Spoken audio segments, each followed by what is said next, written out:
नमस्कार Soni creative channel को आपको अनेक अनेक स्वागत।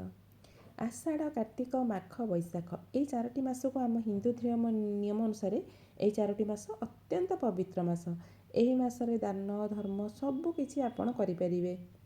माघ मास को अत्यंत पवित्र मास बोली कहा जाए।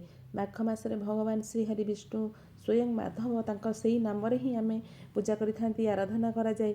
तेणु माघ व्रत आपण किपरि पालन करिवे।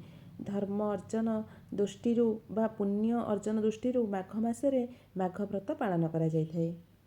माघ कृष्ण प्रतिपदा ठारू माघ पूर्णिमा व्रत पालन करा जाए। जो माने मकर संक्रांति ठारू बहुत आड़े अच्छी संक्रांति परे माघ मास आरंभ होता है। से माने ही संक्रांति जितेबाला आसीज मकर संक्रांति सेतेबेले आपण पालन करेंगे माघ व्रत। बहुत आड़े अच्छी पूर्णमी पर करा जाए, बहुत आड़े अच्छी संक्रांति पर करा जाए। जो माने मकर संक्रांति व्रत आरंभ करेंगे से माने मकर संक्रांति ठारू आरंभ करदेवे। ये माघ व्रत पालन करिबारे बहुत गुड़े नियम अच्छी। व्रत आमे करूचंती माने निश्चिंत किछि नियम ही मानिक आमको करबाक पड़े। माघ व्रत जो माने पालन करछंती तार प्रथम नियम हेउची माघ स्नान। जमिति कार्तिक मासरे आमर स्नान थाए सेहीपरि भाबरे माघ मासरे भी सेहीपरि गोटे स्नान अच्छी, ताको माघ स्नान बोली कहा जाए।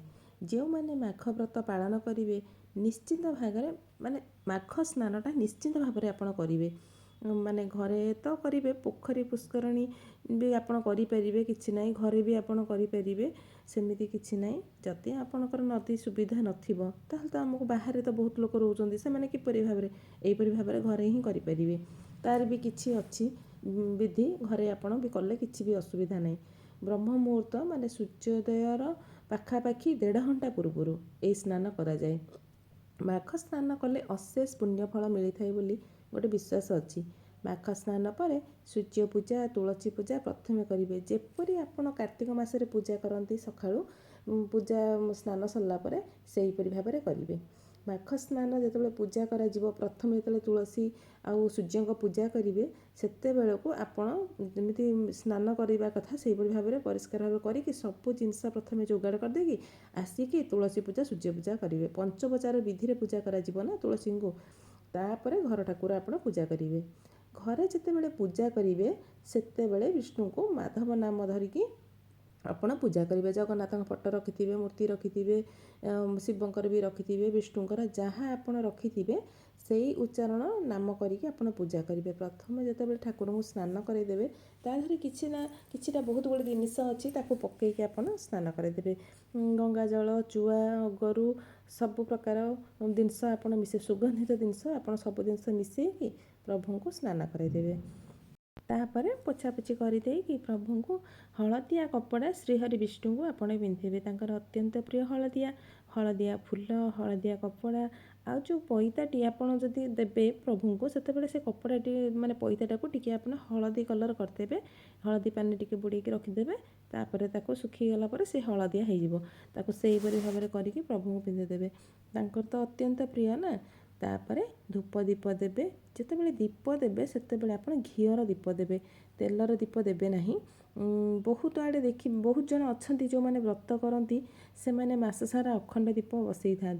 जदि घरे कहार सुविधा नहीं अखंड दीप बसैया मंदिर रे जाइए नना को कहीदेवे कि दक्षिणा देदेवे मो ना मत अखंड दीपटा टी प्रभु पाखे लगेदेवे।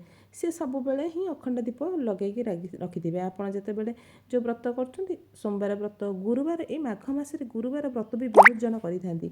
से मासटा बहुत माने इम्पोर्टाट माने बहुत जन गुरुवारी व्रत भी करते। आपण जेबे मंदिर जी जाइए से नना को तापर देखा करके आपण कहीदेवे कि मोर दीप अखंड दीप लगी दर्शन करदे जुआर होगी किसी नना को दक्षिणा देकी आउ घी देकी आपण आसीपारे। विष्णुकर 108 नाम नहीं कि सब पूजा करेंगे। जितेबाला पूजा करेंगे तांको नाम नहीं कि पूजा करेंगे। मंदिर जितेबाला जीवे आसबे पूजा सरला परे सेतेबाला टिके मंदिर परिक्रमा निश्चिंत करेंगे। किछि समय मंदिर रे बसिबे माने किछि माने मन भितर किछि टिके प्रभु को स्मरण करेंगे। सांगे सांगे केबे भी आसबेनी। माघ मासरे अन्नदान चाउल भी आपण किछि दान करें, तिल दान ये सब दान कले बहुत पुण्यफल मिलता है।